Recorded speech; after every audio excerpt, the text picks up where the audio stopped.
దేనికైనా టైం రావాలి కదా! ఇప్పుడు ఇదంతా ఎందుకు చెప్తున్నానో మీకే అర్థమవుతుంది. ఒక్కొక్కసారి మనం ఏదైనా వెరైటీస్ ప్రిపేర్ చేయాలని చెప్పేసి స్టోర్‌కి వెళ్లి దానికి కావాల్సిన ఇంగ్రీడియెంట్స్ అన్నీ తీసుకొస్తాం. బట్ ఆ టైంలో టైం కుదరక పక్కన పెట్టేస్తాం.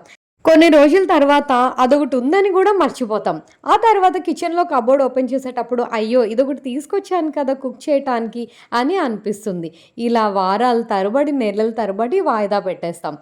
నా విషయంలో కూడా అదే జరిగింది. లాస్ట్ టైమ్ రాధా వచ్చినప్పుడు తన కోసం గులాబ్ జామున్స్ ప్రిపేర్ చేద్దామని చెప్పి గులాబ్ జామున్ మిక్స్ అయితే తీసుకొచ్చాను. కాకపోతే అప్పుడు పాపకి హెల్త్ బాగోలేకపోవటం వల్ల ఇమ్మీడియేట్‌గా నాకు చేయడం కుదరలేదు. ఆ తర్వాత తను వెళ్ళేలోపు చేద్దాం అనుకున్నా కానీ, తను వచ్చి ఇండియా వచ్చి వెళ్ళే వరకు కూడా నాకైతే అస్సలు ఖాళీ లేకుండా పోయింది. పోనీ తను వెళ్ళిన తర్వాత అయినా ప్రిపేర్ చేశానా అంటే అది లేదు. ఫెస్టివల్స్ కూడా వచ్చినియి. ఉగాది, శ్రీరామనవమి అప్పుడు కూడా చేద్దాం అనుకున్నా. కానీ కుదరలేదు. ఇంట్రెస్ట్ ఉన్నప్పుడేమో వర్క్ ఉంటుంది. వర్క్ లేనప్పుడేమో ఇంట్రెస్ట్ రాదు. ఆ బద్ధకమో, లేకపోతే ఓపిక లేకపోవడమో నాకైతే తెలీదు కానీ మొత్తానికి గులాబ్ జామున్స్ చేయటానికి ముహూర్తమే ముడిపడలేదనుకోండి.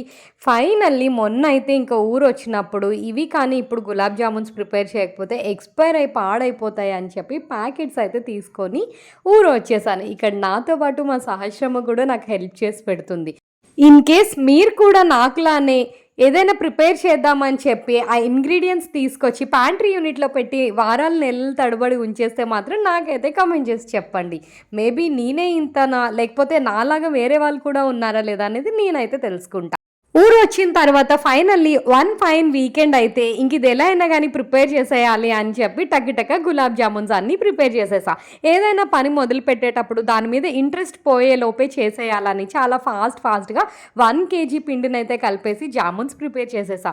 చూస్తుంటేనే నోరూరుతుంది కదూ! మీకు కూడా కావాలంటే ఒక లైక్ వేసుకోండి. మరిన్ని ఇంట్రెస్టింగ్ వీడియోస్ కోసం ఛానల్ సబ్స్క్రైబ్